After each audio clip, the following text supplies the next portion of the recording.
Sleep tight. That is a phrase that I have known my entire life, but I never really knew the history behind it. Like, I know how to use it, I know what it means. It means have a good night's sleep or sleep well. But I never actually knew why it meant that.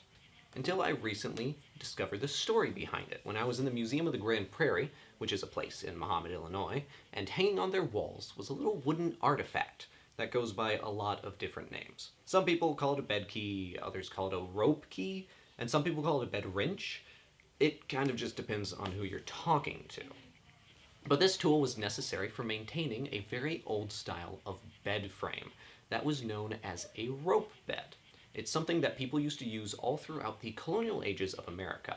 I went down to a historic site called Lincoln's New Salem near Petersburg, Illinois, to get some footage of one. Right inside the front door of this building was a rope bed. Well, technically it was a trundle that's underneath the bed, but they work the exact same way. They were very, very similar to our modern day beds, with just one key difference.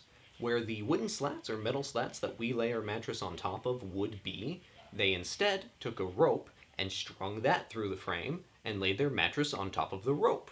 One issue with laying a mattress on top of a rope, though, is that weight on rope over time makes the rope stretch and sag and loosen up. And if you're sleeping on it night after night, you'll just steadily get worse and worse support as those ropes loosen. That's where the bed key comes in. The bed key you take and you put that little notch at the bottom right on the sides of the bed frame, right in that little loop of rope that jets out from the side. You stick it in there and you twist. You twist until that rope gets taut. Then you hold it taut, you take the bed key out, you hand it to a guy on the other side. They do the same thing on their end, and you just go back and forth all the way up the bed frame. It sounds like a very tedious process, but I guess that's just kind of how life was back then, right? And yeah, people used to actually tighten their bed frames, and it was better to sleep tight. But is that story actually true? Now, this story I've heard repeated time after time again in a lot of different places, and some colonial historical research sites source this as the origin of sleep tight. It's everywhere, spread across all of the United States. But before I like to share my stories, I always like to do a little bit of research. I want to make sure that what I'm saying is actually true. And it took me the first link on Google to run into an article written by a man named Gary Martin. Gary Martin runs a website called phrases.org.uk, which is different from phrases.org. That's a charity website. But phrases.org.uk is pretty much what it sounds like. It's basically a dictionary for phrases. But he also likes to go into the history and origin and do a little bit of research as to where these phrases come from. So he has an article all about sleep tight. And the reason I bring this up is because it was the first link I found on Google, and no matter how much more research I did on my own, no matter how many different pages, different sources I flipped through, everything I found just went back to Gary's article. Like, everything supported his arguments. So I just want to give a huge thank you to Gary Martin for doing all that research and educating me on the subject of sleep tight. So, what's the issue with that original rope bed story? Well, first things first. The earliest use of sleep tight that I, or Gary Martin, could find was in Susan Bradford Epps' diary titled Through Some Eventful Years, a companion piece to...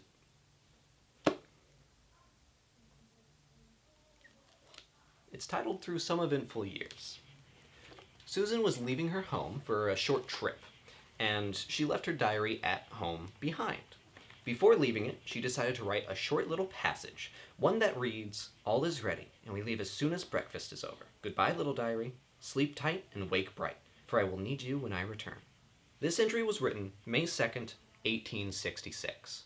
The innerspring mattress was invented in 1871. The harbinger of the rope bed's death was made only 5 years after the earliest use of sleep tight. Now, it took decades for innerspring mattresses to actually phase out old styles of rope beds. But regardless, the late appearance of this phrase to the very lengthy time period that rope beds were being tightened seems off. I can't find an exact source on when rope beds were invented, but everybody generally seems to agree that they were used for a few hundred years. At the very least, they were used all throughout America's colonial period.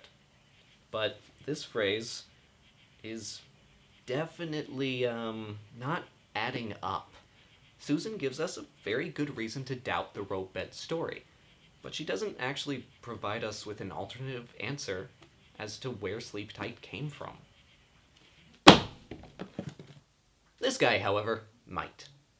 You see, way back when, and I mean way back when, the word tight had an extra definition than the ones we have today. It used to be synonymous with the word sound, but sound when it's used to say something is thorough or well done, like if someone makes a sound recovery. In Merry Wives of Windsor, one of Shakespeare's characters says to another, "He will clapper-claw thee tightly, bully," or in modern words, "He's gonna beat you up real good." Now, The Merry Wives of Windsor was published in 1602. It is a very, very old definition, one that we don't really use anymore. But if you can say that someone's sleeping soundly, and tightly can mean the same thing as soundly, so someone can be sleeping tightly, well, it's not exactly a big jump to say that maybe there is one remaining use of this antiquated definition. Now, it isn't impossible that the rope bed story is true. Not everything in history gets written down. A lot of stuff gets lost. I mean, in America's colonial ages, writing was not a universal skill. Not everybody knew how to do it. And small records of things that are just day-to-day minutia do get lost. Sometimes, oral history is an important thing.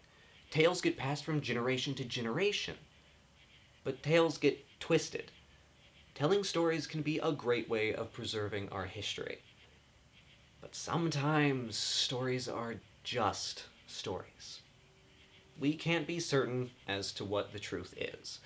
We didn't live in the past. Trying to piece together history is a muddied mess. We can't ever be sure. All we can really do is evaluate the evidence that we have and make an educated guess. I want to say thanks to the Museum of the Grand Prairie and all of its employees for letting me film there, as well as the people at Lincoln's New Salem.